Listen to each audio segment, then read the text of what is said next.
తెలంగాణ రాక కోసం తెలంగాణ ఉద్యమాలు జరుగుతున్నప్పుడు తెలంగాణ గీతాన్ని పాడడం జరిగింది. ఏమని? గోదావరి కృష్ణమ్మలు మన ఊళ్ళకు రావాలి, పచ్చని మాగాణంలా పసిడి సిరులు పండాలి అనుకుంటూ పాటలు పాడినాం. అంతేనా కదా, పాటలు కూడా పాడినాం. గల్లగల్ల పారేటి గంగమ్మ తల్లిని నల్లరేగళ్లకు మళ్లించినాడమ్మ, కాళేశ్వరముతోటి లక్షల ఎకరాలను కళ్ళకళ్ళల్లాడించే మన పెద్ద రైతన్న, ఎట్లుండే మన పల్లెలు గతమంతా నెర్రబారిన నీళ్ళలు, పాదేండ్ల ఈ పొద్దులో చిగురించే మన బతుకులు ఎంతో గొప్పగా అనుకుంటా గద్దర్ గారు కూడా పాడే పాటలు ఎంతో నీళ్లకు నడక నేర్పించింది. నీళ్ళంటేనే కేసీఆర్ పేరు చెప్పేంతలాగా తెలంగాణ రాష్ట్రం అభివృద్ధి చేస్తే రాష్ట్రంలో ఏ సమస్య లేనట్టు, కాళేశ్వరం ఒక్కటే సమస్య ఉన్నట్టు, గాడిదలు సన్నాసులు తలా తెలియదు, మొండం తెలియదు, తోకా తెలియదు, ఏమి తెలియని విరిచి కాళేశ్వరం విచారణ పెట్టుడు, ఇదంతా విడ్డూరం, ఇదంతా విచిత్రం. తెలంగాణ రాష్ట్ర ప్రజల్ని నట్టెట్ట అదే గోదావరిలో నిమజ్జనం చేసే ప్రయత్నాలు ఇవన్నీ.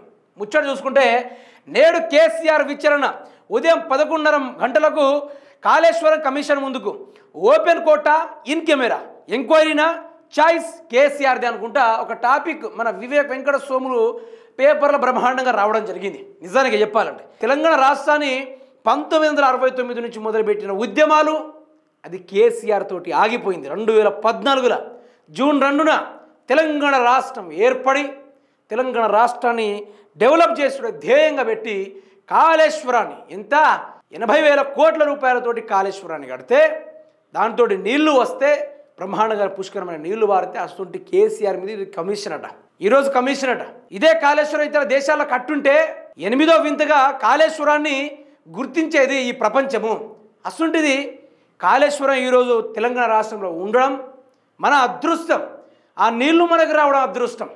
తాగడానికి నీళ్ళే, సాగుకు నీళ్ళే, పారిశ్రామిక నీళ్ళే, ఇన్ని బ్రహ్మాండంగా అభివృద్ధి అయిన తర్వాత కాళేశ్వరం మీద కాంగ్రెస్ పార్టీ, అటు బీజేపీ పార్టీ, ఇటు చంద్రబాబు నాయుడు అందరూ కుట్రవన్నీ రేపు మాపు బాంబు పెట్టి బెల్చేస్తున్నారు.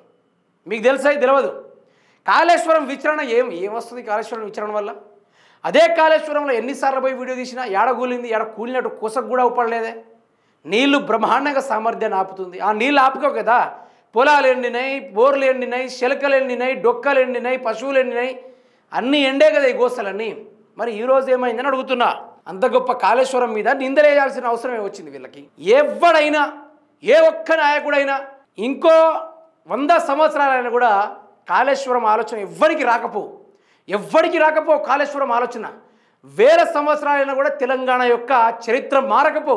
తెలంగాణ వలస ప్రాంతంగా, తెలంగాణ డొక్కెండిపోయిన ప్రాంతంగా, తెలంగాణ ఆత్మహత్యల ముందుండడంలో ఇవన్నీ మనం చూసిందే. ఇవన్నిటినీ అరికట్టడానికి కేసీఆర్ గారు చేసిండు కదా బ్రహ్మాండమైన అభివృద్ధి. దీన్ని నోచుకోలేక, జీర్ణించుకోలేక డ్రామాలు చేస్తూ ఉన్నారే, ప్రజలపైన విషాన్ని నింపుతూ ఉన్నారే, మీ కడుపులో ఉన్న కుట్రని ప్రజల మీద రుద్దుతూ ఉన్నారే. ఇప్పుడు రుద్దేటోడెవడ ఆగమవుతాడు, ప్రజలు ఆగమవుతూ ఉన్నారు కాళేశ్వరం మీద నిందలేసిన వాళ్ళకు. వస్తుండు ఈరోజు అదే కాళేశ్వరాన్ని తెలంగాణను జయించిన మొగోడు, కాళేశ్వరాన్ని కట్టిన మొగోడు, రాష్ట్ర రైతులను అభివృద్ధి చేసిన అభ్యున్నతి నాయకుడు ఈరోజు బయటకు వస్తూ ఉన్నాడు. రేవంత్ రెడ్డి చాప్టర్ ఈరోజు నుంచి క్లోజ్. ఏమని క్లోజ్? ఇంకా డ్రామాలు ఆడడానికి వేరే ఛాయిస్ లేదు. కేసీఆర్ గారు బయటికి వస్తే అది వేరుంటుంది. ఎవరమో సముద్రంలో ఎటు చూసినా కూడా ఒడ్డవపడినట్టు ఏ విధంగా ఉంటుందో తెలంగాణ రాష్ట్రంలో కేసీఆర్ గారు బయటికి వెళ్తే ఎటు చూసినా కూడా జన సంద్రహం, అది తప్ప ఏం ఉండదు అక్కడ. రేవంత్ రెడ్డి కొత్త నాటకం ఆడడానికి, డ్రామా ఆడడానికి వేరే కాన్సెప్ట్ లేదు. కేసీఆర్ వచ్చి సగం నరికితే మిగతాది మొత్తం నేను నరకడానికి సిద్ధంగా ఉన్నాయి.